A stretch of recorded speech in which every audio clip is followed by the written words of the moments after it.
उत्तर प्रदेश की सियासत में इन दिनों चुनावी रणभेरी जोर शोर से बजने लगी है और इसी बीच पोस्टर वार ने सियासी तापमान को 7वें आसमान पर पहुंचा दिया है। मुद्दा है फिल्म धुरंधर और कराची का कुख्यात लियारी। बीजेपी ने अखिलेश यादव के शासन को लियारी राज बताया और मुख्यमंत्री योगी आदित्यनाथ को धुरंधर करार दिया है। आखिर क्या है इस पोस्टर युद्ध की ये पूरी कहानी जिस पर छिड़ा है सियासी संग्राम, देखिए।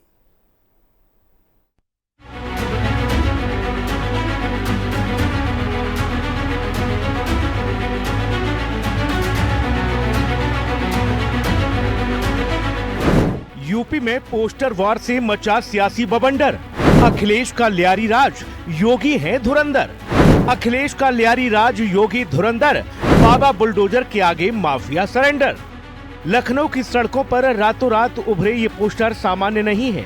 ये 2027 के महासंग्राम की आहट है। इन पोस्टरों में एक तरफ है पाकिस्तान के कराची का वो इलाका लियारी जो कभी गैंगवार और डकैतों के लिए बदनाम था।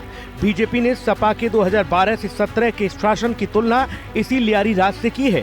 पोस्टर में अखिलेश यादव की तस्वीर को फिल्म धुरंधर के विलेन रहमान डकैत की तर्ज पर दिखाया गया है, जबकि मुख्यमंत्री योगी आदित्यनाथ को अपराधियों के प्रति आक्रामक रुख और खात्मे को लेकर धुरंधर सीएम बताया गया। जाहिर है मुख्यमंत्री योगी आदित्यनाथ माफियाओं को मिट्टी में मिलाने और कानून का राज स्थापित करने की बात हर मंच से करते ही नहीं बल्कि वो करके भी दिखाते हैं कि जिस अतीक अहमद के खिलाफ पीड़ित परिवारों ने मुकदमा दर्ज कराया उसके परिवार के खिलाफ, वह समाजवादी पार्टी के द्वारा पोषित माफिया है और उसकी कमर को तोड़ने का काम हमारी सरकार ने किया है। और फिर मैं कहता हूं इसे इस माफिया को मिट्टी में मिला देंगे।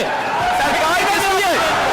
सरकार किसकी है? कफलत में हो ये माफिया है, इनको मिट्टी में मिलाने का काम करेंगे। के पहले सरकारों को दंगा कराने से ही फुर्सत नहीं था।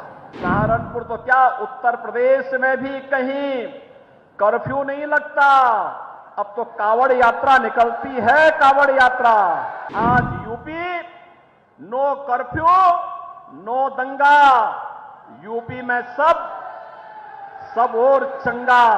उत्तर प्रदेश की कानून व्यवस्था देश के अंदर एक नजीर बनकर के देश के सामने उत्तर प्रदेश की एक नई तस्वीर को प्रस्तुत कर रही है। 17 के पहले सरकारों को दंगा कराने से ही फुर्सत नहीं था।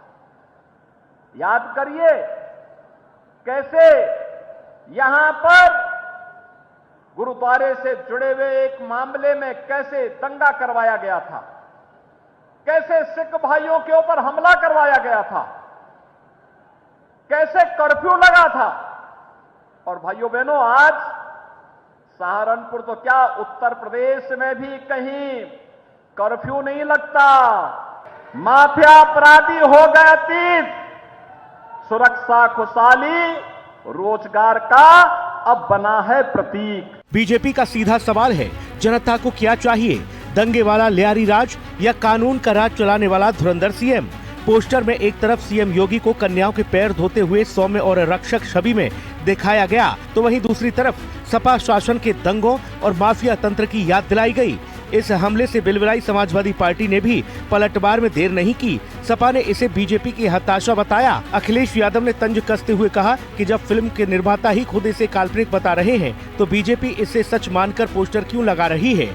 साथ ही इन फिल्मों को फंडिंग कौन कर रहा है? फिल्म में पहले दिखाया गया है कि सभी पात्र काल्पनिक है, मगर मंचों से सियासत की जा रही है फिल्म का नाम लेकर और उसे वास्तव के तौर पे देखा जा रहा है, वास्तविकता के तौर पे।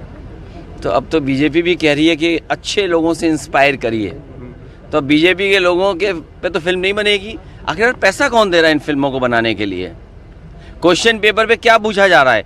हमारे ब्राह्मण समाज के लिए लोगों के लिए क्या पूछा जा रहा है बताइए आप? उनको लेकर के क्या फिल्म बन रही है? देखिए, जिस उत्तर प्रदेश की कानून व्यवस्था में लोग कोर्ट रूम में सुरक्षित नहीं, जेल में सुरक्षित नहीं है, लॉकअप में सुरक्षित नहीं है, सड़क पे सुरक्षित नहीं है, घर में सुरक्षित नहीं है, वो भारतीय जनता पार्टी, वो समाजवादी पार्टी पे आरोप लगाती, पोस्टर जारी करती है। अगर आप गूगल कीजिए Atiq with BJP leaders photo, तो सबसे पहले जो फोटो सामने आता है वही भारतीय जनता पार्टी का असली चरित्र है। और लोकसभा चुनाव के समय पे एक माफिया दिल्ली में ज्वाइनिंग करता है, उत्तर प्रदेश में भाजपा के प्रदेश अध्यक्ष के साथ फोटो आती है, दिल्ली में केंद्रीय मंत्री के साथ फोटो आती है, लेकिन कोई सवाल नहीं पूछता है, कोई जवाब नहीं देता है। कोडीन के आरोपियों को कैसे बचाया गया, घरों की नाप की जा रही थी, क्या हुआ, बुलडोजर कहां गया। तो ये भारतीय जनता पार्टी, इनका चरित्र पूरा उत्तर प्रदेश और देश जानता है। उत्तर प्रदेश की कानून व्यवस्था ध्वस्त है और उस कानून व्यवस्था को सुधारने में, संभालने में भाजपा की सरकार पूरी तरह से विफल है। सियासी जानकारों का मानना है कि बीजेपी लॉ एंड ऑर्डर को अपना सबसे बड़ा हथियार बना रही है। कराची के लियारी का जिक्र कर वो ध्रुवीकरण करने वालों को कानून व्यवस्था के मुद्दे को धार दे रही है, तो वहीं सपा इसे बीजेपी की फिल्मी राजनीति बताकर घेराबंदी कर रही है। तो क्या यूपी की राजनीति अब पोस्टरों के जरिए परसेप्शन की लड़ाई बन चुकी है? लियारी से शुरू हुआ ये विवाद क्या अब वोट की चोट पर जाकर थमेगा? ये देखना होगा। लखनऊ से विक्रम सिंह राठौर, राहुल श्रीवास्तव और लालचंद के साथ ब्यूरो रिपोर्ट, हिंदी खबर।